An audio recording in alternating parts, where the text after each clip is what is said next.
Good, do turn back to Matthew chapter 8 then. We'll be looking at this chapter together this morning. We will be covering that whole passage we read from verse 1 down to verse 27. So keep that chapter open in front of you. And we'll be looking at what Matthew is teaching us here about what Jesus is like. Because Matthew wants us, as Matthew himself started to do, you find this in, I think, the next chapter. He wants us to learn what it is like to follow Jesus. This chapter is the background to Matthew himself coming to follow Jesus. This is what had just been happening when he himself was called by Jesus to follow him. But also it comes into this bigger picture that Matthew's giving us through the gospel of following Jesus. It's a bit of the big theme that Matthew's following. It's important to have someone to follow that you can trust, isn't it? That you can trust to be the right sort of person to follow, to do the right thing, to be someone who is followable, as well as someone who knows what's right. I like doing park runs on Saturday mornings. You run around the park over at Avery Hill and run around it 3 times, and by the end of it you're really worn out. But once a month they have a thing where they get people who are setting a time for a certain pace. So you have someone with a big 30 on their back, and if you follow them and you keep up with them all the way round, you'll do the whole thing in 30 minutes. Or there's someone with a big 20 on their back, and if you follow them and you can go that fast, you can keep it up all the way around, you can do it in 20 minutes. But it's important those people you're following know what they're doing. They've got a track record that they can run at that pace, and they know how to encourage you along. They don't start off so fast they leave everyone else behind and then slow down at the end, or they don't get you to 1 kilometre from the finish line and suddenly power off into the distance. They need to be the right sort of person to follow. But what Matthew's doing here is he's beginning to show us what Jesus is like, and that Jesus is the right sort of person to follow. You're not just around a 5k race in your local park, but to follow through life. Jesus is the right sort of person to follow. Now, if you just turn back quickly in Matthew's gospel, obviously you've got the birth of Jesus, you've got John the Baptist coming and preparing the way for people to follow Jesus. And then in chapter 4, you've got Jesus calling the first people to follow him. Let's just look back at chapter 4, verse 18. While walking by the Sea of Galilee, Jesus saw 2 brothers, Simon, who's called Peter, and Andrew, his brother, casting a net into the sea, for they were fishermen. And he said to them, "Follow me, and I will make you fishers of men." He says, immediately as Jesus begun his ministry, he's been preaching in verse 17, he finds people and he says to them, "Follow me." And immediately, verse 20, they left their nets and followed him. And going on from there, he saw 2 other brothers, James the son of Zebedee, John his brother, in the boat with Zebedee their father, mending their nets. And he called them. Immediately they left the boat and their father and followed him. And as you go on, you find that there's great crowds. In verse 25, says great crowds followed him from Galilee, the Decapolis, from Jerusalem and Judea, from beyond the Jordan. Jesus, as he goes and he preaches, repent, for the kingdom of heaven is at hand. What he's doing is calling people to follow him. And then, of course, in Matthew chapter 5, 6 and 7, you have the great sermon that Jesus preaches on the mountain, the Sermon on the Mount. And in that, he's teaching the people who've started to follow him, the disciples that have been following him so far. He's teaching them what it's going to look like to follow him. There's a lot of things they're going to need to know about what Jesus says, what he teaches, what they should be doing, and what they shouldn't be doing, and why. And then as we come to the end of the Sermon on the Mount, everyone's astonished at Jesus' teaching. He comes down from the mountain in verse 1 of chapter 8, and great crowds once more follow him. So here's these people following Jesus. Jesus has taught them what it will look like to follow him. The crowds are astonished at Jesus' teaching. But now in Matthew chapter 8, and this goes on into chapter 9, Matthew is showing us that Jesus is not only someone who can teach, and he's got some, he's not just someone with some great ideas, but he is someone who's worth following. This is what he's like. He can be trusted to lead you. So we're going to look at 4 things about Jesus as a leader to follow, that Matthew's showing us here in Matthew chapter 8. The first is this, that Jesus is a leader who cares. He's a leader who cares. He comes down from the mountain. Great crowds followed him.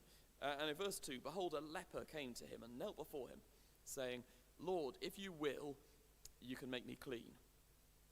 Lord, if you will, you can make me clean. This leper Jesus been healing people already. He's heard about Jesus. He's heard Jesus has this power to heal people. He's perhaps heard Jesus teaching and gone, wow, this is amazing. What authority this man is teaching with. But he has a question, doesn't he? He has a question. He says, if you will, you can make me clean. This leper believes one thing about Jesus. He believes that Jesus is able to make him clean. There's no doubt in his mind that Jesus could heal him. That's amazing, isn't it? No one else could heal this leper, but what he's seen of Jesus so far, what he's heard of Jesus, he has no doubt in his mind that Jesus can heal him if he wants to. And so his question in his mind is, does Jesus want to? Would Jesus heal him? There's so many other people that Jesus could be healing. There's so many other demands on Jesus' time. Jesus has got more people to preach to and teach. He says, if you will, if you're willing, you can make me clean, Lord. What does Jesus do? Well, Jesus immediately, he reaches out his hand, he touches this man, he makes him clean. Verse 3, Jesus stretched out his hand and touched him, saying, I'm willing, be clean. And immediately his leprosy was cleansed. Jesus' response to him is, it fulfills this man's every desire, doesn't it? He wants to be cleansed, he wants to be clean. And Jesus says, I'm willing. Here you are, be clean.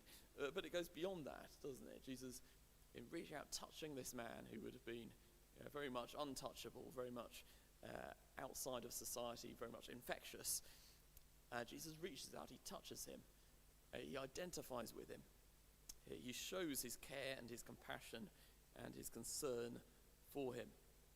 He does something that no one else would do as he reaches out and touches that man with leprosy. As we go on through the chapter, you find in verses 16 to 17, after then Peter's mother-in-law as well is healed, a whole crowd of people are coming to Jesus. Verse 16, that evening they brought to him many who were oppressed by demons, and he cast out the spirits with a word and healed all who were sick. And Matthew gives us this commentary. He says, this was to fulfill what was spoken by the prophet Isaiah. He took our illnesses and bore our diseases. The point Matthew's making is Jesus isn't simply someone with a miracle cure who's going, hey, everyone, have this miracle cure, I'll put it on the market for free, and you can all go and be healed. What Jesus is doing is something much more personal and much more caring than that. And he quotes from Isaiah, a very famous passage in Isaiah. He took our illnesses and he bore our diseases in Isaiah chapter 53.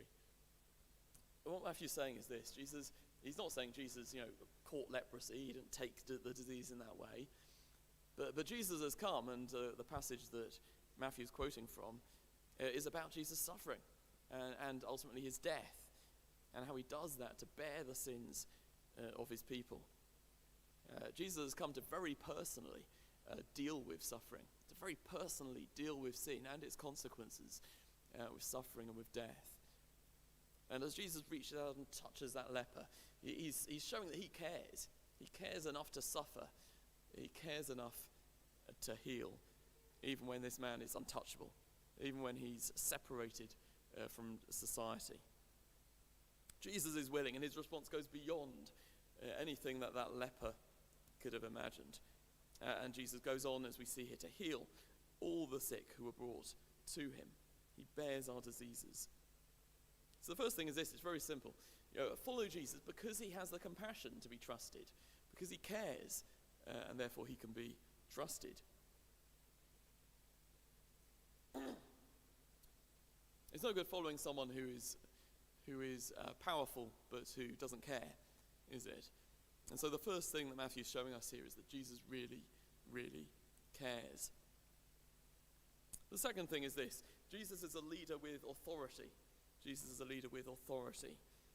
And you have the very famous passage about the centurion who comes to Jesus. It's one of my favorite bits of the gospel. The centurion comes up to him, and the centurion, of course, is a part of the Roman occupying army. He's not a Jewish man himself, But he comes forward, and he too, like the leper, knows enough about Jesus that he trusts him. He said, "Lord, my servant is lying paralyzed at home. He's suffering terribly." And Jesus said, "I'm coming. I'll come and heal him." But this man goes further, and he says, "Lord, I'm not worthy to have you come under my roof, but only say the word, and my servant will be healed." This centurion has seen what Jesus has done, and like the leper, he knows that Jesus has power to heal. As the leper had learned, he knows now too that Jesus is willing to heal, that Jesus will heal his servant if he appeals to him. But at the same time, he believes something further, doesn't he? He trusts that Jesus has the authority to simply command suffering to depart. Now, Jesus isn't bringing a miracle cure at all. Jesus isn't coming with some special thing that he's got or some special aura around him, and that is somehow healing the servant. He says to Jesus, "Simply say the word, and my servant will be healed." And he says, "I know this because I know all about authority structures. I'm in the Roman army. I've got someone over me. He tells me what to do, and I have to go and do it. I've got soldiers under me. I tell them what to do, and they have to go and do it." What he's saying to Jesus is he's saying, "Jesus, I believe that you have authority over everything in this world. You can tell that suffering to leave my servant's body, and it will have to do it." That's amazing, isn't it? The amount of faith this man has in Jesus. But that's because of what he's seen, and because of what he's understood from what he's seen Jesus do. And Jesus does it, doesn't he? Jesus immediately heals the servant through his own authority. Verse 13. "And to the centurion, Jesus said, 'Go, let it be done for you as you have believed.' And the servant was healed at that very moment." Jesus simply speaks, and the servant is healed. We don't know exactly what was wrong with him, but he's lying paralyzed at home. Whether he's had an accident and something has been broken, or whether he has an infection and something is inflamed. As Jesus speaks, what is broken is mended. The infection departs because Jesus speaks, and it has to be so. What Jesus says has to happen. But Jesus' response to the centurion, again, goes beyond what is asked, doesn't it? The first thing that Jesus does before he speaks and he heals the servant is he marvels. He says basically, "Wow, this is amazing that this man has such faith." And then he turns around to the people who are following him, because the people who are following Jesus need to understand something from the faith of this man. Jesus said to those who followed him in verse 10, "Truly I tell you, with no one in Israel have I found such faith. I tell you, many will come from east and west and recline at table with Abraham, Isaac, and Jacob in the kingdom of heaven, while the sons of the kingdom will be thrown out into the outer darkness. In that place there'll be weeping and gnashing of teeth." Jesus here displays an authority which goes beyond even the present, doesn't it? It's not simply he has the authority there and then to heal that servant. He has authority over people, and he has authority over the future. He turns around to those who follow him, and he tells them, he gives them an insight into what is going to happen in the future.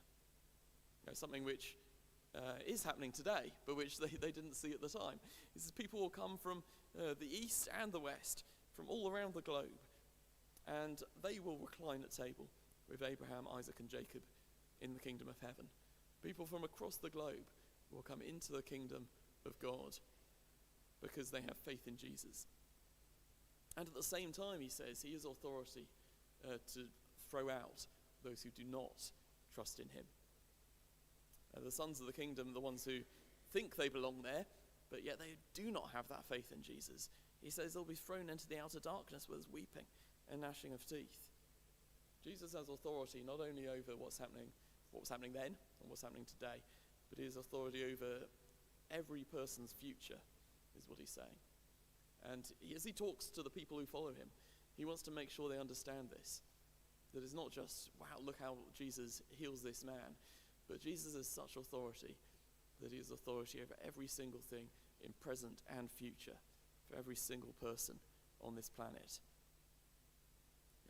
That man there who was healed as Jesus spoke, is a great example of Jesus' authority. As you look at that, you can see that Jesus does have the authority to simply say what will happen, and it will happen.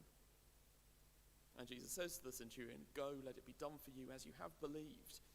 And the servant was healed at that very moment. The big thing Jesus wanted to call out about the centurion was his faith, that he trusted. He trusted Jesus. And his trust of Jesus doesn't just go, well, I think Jesus can do this if he does it the way that I'm saying he should do it. He simply trusts that when Jesus says something, it will happen, however improbable it might seem on a human level. And so when Jesus says, "Your servant is healed," he goes home. He trusts he will be well, and he is. He's healed the very moment that Jesus said it. So first of all, we saw follow Jesus because he has the compassion to be trusted. But secondly, follow him because he has the authority to be trusted. You might follow someone who's got a lot of power and a lot of authority, but they only have authority to a certain extent. If you go on social media, you'll find that loads of people are following the Prime Minister, and he's got a certain amount of power and a certain amount of authority, but it only goes up to a certain level. And he may be able to influence certain things in the country in a certain way. But Jesus' authority is absolute over everything past and present and future. And so he has the authority that we need to trust him with the whole of our lives. Not just with this little bit over here that we think he can help with, but with every single thing that happens to us and that is going to happen to us. And because he cares and because he has authority, therefore he can be trusted. Brings us on to the third thing. Jesus is a leader who is worth following, and worth following regardless of the cost. Jesus is a leader who's worth following regardless of what that costs. Let's move on past all the healings that we've seen Jesus do to verse 18. When Jesus saw a crowd around him, he gave orders to go over to the other side. And as Jesus gives orders to cross the lake, you have these two people that are called out who want to follow Jesus. They want to follow Jesus because they've seen how worth following he is. And one of them here in verse 19, begins by saying, "Teacher, I will follow you wherever you go." So a scribe is a man who presumably knows the Old Testament, he knows the law. He's seen such amazing things from Jesus that he's begun to realize something of who Jesus is. And he says, "I'm going to follow you wherever you go. You're crossing the lake, I'm coming too. I'm getting in that boat. Nothing's going to stop me. There isn't room in the boat, I'll get another boat. I'm crossing the lake, and I'm crossing that lake to follow you." These people, as they surround Jesus, and as he moves to go across the lake and get into this boat, they recognize that Jesus is someone who can be followed. He is someone who's worth following because he has authority and because he has compassion. And they're recognizing as well his authority to give orders. At verse 18, he gives orders to go over to the other side. And they go, "Oh, that's fine. You say the other side of the lake, we're coming too. Wherever you say, we're going there." And Jesus, it doesn't forbid them and he doesn't put them off. He encourages them. Verse 22, he says to the second man, "Follow me." But at the same time, his response goes beyond that, doesn't it? He doesn't simply say, "I'm crossing the lake, anyone coming? Yes, you want to come? Brilliant, get in the boat." He stops to warn them that things might not be as easy as they think they're going to be. Jesus stops to make it clear to the disciples around him that following him is going to be very unlike following anybody else. It's going to be uncomfortable.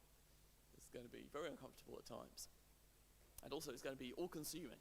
It's going to take over your life to the expense of everything else. First of all, there's this scribe. He says, "Teacher, I will follow you wherever you go." Crossing the lake, no problem. Jesus says to him, "Foxes have holes, the birds of the air have nests, but the Son of Man has nowhere to lay his head." It's going to be uncomfortable following Jesus. The best place Jesus can find to lay his head in the next section is the back of the boat where he's catching up on lost sleep. It's going to be uncomfortable. This other man comes up to Jesus and he says, "Lord, let me first go and bury my father." He says, "Oh, the funeral is now. We're having this funeral." I can't cross the lake quite yet. Can we hang on a moment? Let me finish the funeral, and then we'll cross the lake. And Jesus simply says to him, follow me and leave the dead to bury their own dead. There are probably lots of reasons why people might put off or try to delay or put in the place of following Jesus. But I think Matthew calls out this one probably because it seems so reasonable, doesn't it? It seems there's something that you should delay following Jesus for. It's probably going to your own father's funeral. I've heard people say, well, probably his father wasn't dead yet, and he's saying, let me wait a few years, and when my father's died, then we'll have the funeral, and then I'll follow you. But that's obviously not what he's saying here, is it? They're crossing the lake. Jesus is about to get into the boat, and he's saying, hold on a second, I won't cross the lake with you yet. I'm going to go to my father's funeral, and then I'll cross the lake. And Jesus says, no, actually, follow me, get in the boat, cross the lake, leave the dead to bury their own dead. He's saying very, very directly to him, either follow me, or effectively you might as well be dead too. The only thing worth doing in life is following Jesus. Now, obviously, for most of us, it doesn't mean you don't attend people's funerals if you're following Jesus. But for him in that situation, that had to be the choice. He had to leave his father's funeral. He had to get into the boat and follow Jesus if he wanted to be with him. Now, which is most important? Which is most important? Is it going to a funeral, even of your close family member, or is it following Jesus? Well, the point Jesus and Matthew, as he tells us this, is making, is that actually nothing is worth stopping following Jesus for. It's going to be all-consuming if you follow Jesus. It's going to take over your life. It's going to mean that there are other things that you aren't able to do. There's other things which you have to not do, or you have to put off, or you have to say no to, because following Jesus is going to be all-consuming. And that is going to be uncomfortable. There's going to be times where, as Jesus says to the scribe, the Son of Man has nowhere to lay his head. You envy the fox in his hole because he's comfortable. And it's going to be uncomfortable, maybe not because you're sleeping rough, but because you stand out and you're different and you don't fit in. And you're not comfortably at peace with the people around you. It's going to be uncomfortable. It's going to be all-consuming, following Jesus. And this is Jesus' response to them. But at the same time, he doesn't say, well, therefore, don't do it. He says, follow me. And the thing which is amazing in one sense, but really we shouldn't be amazed by, is that they obey him, don't they? You turn over to verse 23. And when he got into the boat, his disciples followed him. The disciple who's come to him and said, let me go and bury my father, we're in the middle of the funeral. Jesus says, no, follow me. And he does. He leaves the funeral. He gets into the boat. He follows Jesus across the lake. Probably the scribe as well, who said, I'm following you, and Jesus is warned him. He gets into the boat as well. He follows Jesus across the lake because they realize that that's the one thing that matters, that nothing else is more important than following Jesus, because he is the only leader who's worth following, because he has compassion, because he has authority, and because you can be sure that he knows what he's doing, not just with his own life, but he knows what he's doing with your life as well. So keep following Jesus, and keep following him when it's difficult.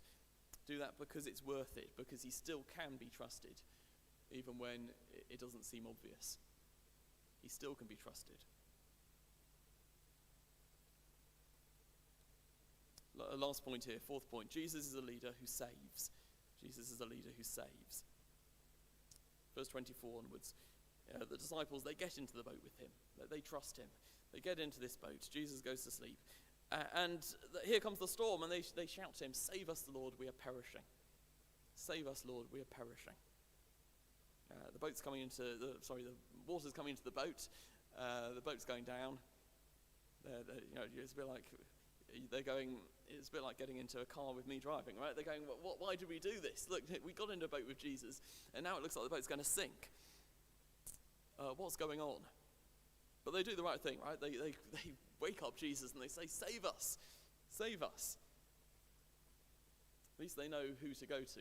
And of course, these are the people they've seen Jesus' compassion, they've seen his authority, they've been persuaded that it is so worthwhile following him. But now they're in a storm. Jesus is asleep. They know they need something bigger than just someone who's kind and someone who's powerful and even someone who is so worth following, someone who's so unique. They need someone who's able to save them, who's able to rescue them from the situation they're in. Jesus wakes up. What's Jesus' immediate response? Well, Jesus, having immediately saved the leper, healed the servant at that very moment, Jesus' immediate response is not to stop the storm, is it? I think Jesus woke up and he went, oops, the storm, stop quickly before we have an accident. He doesn't. He wakes up and he speaks to the disciples. He says to them, why are you afraid? And the storm is still happening at this point. The storm is still going on. Water's still coming in the boat. The boat's still filling up. Jesus says to them, why are you afraid, O you of little faith? Then he rose and rebuked the winds and the sea, and there was a great calm. Jesus' response goes beyond what they ask of him again. He could have simply gone, let's stop the storm. No more storm. You're safe. You're rescued. He goes, first of all, to probe their hearts and to see what it is in them that's causing them to be so afraid. And what's in them that's causing them to be so afraid is the fact that they still don't fully trust Jesus. They still don't fully trust him, despite what they've seen. He says, why are you afraid, O you of little faith? They are starting to trust him. They've got little faith and it's growing. But it's still not enough to get them through this storm with the water coming in the boat. But Jesus says to them, why are you afraid? What's the reason? If you're in the boat, imagine you're in the boat, right? The water's coming in. How do you answer that question? You say, why are you afraid then? It's like, well, the water's coming in the boat. Why are you afraid? Well, the wind's very strong today. Why are you afraid? Look at that huge wave. Actually, Jesus is saying that the rational response in that situation would be to not be afraid, because Jesus, who cares and is powerful and authoritative and is worth following, is in the boat with you. He goes to their hearts. He goes to their hearts and their lack of faith. So the biggest problem, he's saying, is not that the water's getting in the boat. The biggest problem is that you still haven't fully learned to trust me. And he leaves the disciples, as at the end of the section we read, asking a question themselves, don't they? The men marveled in verse 27, saying, what sort of man is this? What sort of man is this, that even winds and sea obey him? And they would have to go away and think about that, wouldn't they? And as they thought through the things they'd seen so far, and as they saw more of the things that Jesus said, they were going to realize more and more what sort of man this is. I think already from Matthew chapter 8 we can see what sort of man this is, can't we? It's a man who is compassionate, a man who has absolute authority, a man who alone is worth following, and a man who can save. Who can save even people with little faith, because that's what the disciples were. But he saves them. He rescues them from the storm. He brings them safely to the other side, safe and calm. We should be learning to trust Jesus, not just because he's compassionate, because he's authoritative, not just because he's the only one worth following, but as well because he saves, and because we can see that he saves. This is why Matthew's recording this for us, not just so we... it's not here so that we go, oh, those stupid disciples. It's here so we can go, yes, Jesus is someone who saves. And yes, this is his priority, is his disciples' faith, but also to save them. And we can learn to trust Jesus to save as we see who he is and what he is like.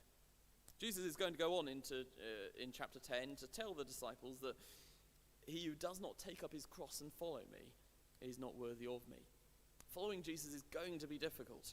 And Matthew's giving us these examples through chapters 8 and 9 to show how Jesus prepared his disciples for that. Chapter 10, verse 37.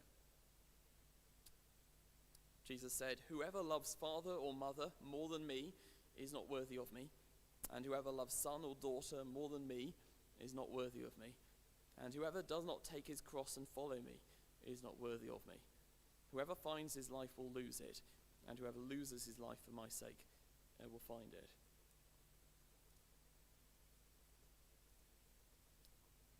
Through Jesus' time with his disciples, his compassion, his authority, his purpose His compassion and his purpose are going to take him to the cross, ultimately to save his people from their sins. And the disciples, and for us as well, they and we are going to have to learn that following Jesus will also involve a cross. That's how Jesus puts it in chapter 10. It will involve our old lives dying in shame. It will involve that, as he says to the scribe, a lot of discomfort. It will involve a complete reprioritization of what's important to us. And the reason that Matthew has given us this record is because if we are going to keep on following Jesus, if we're going to keep on trusting him, and do that through more than just a storm on a lake, then we need to start and we need to begin with seeing and marveling, as these men did, at what Jesus is like. Seeing what he's like, that he has compassion and can be followed, that he has authority and so he should be followed, that it's worth it and he must be followed because he saves. So what sort of man is this? He's a man with power, with authority, a man who comes and who acts. So what should we be doing? Follow him trustfully. Why are you afraid? Is the question that Jesus asked them.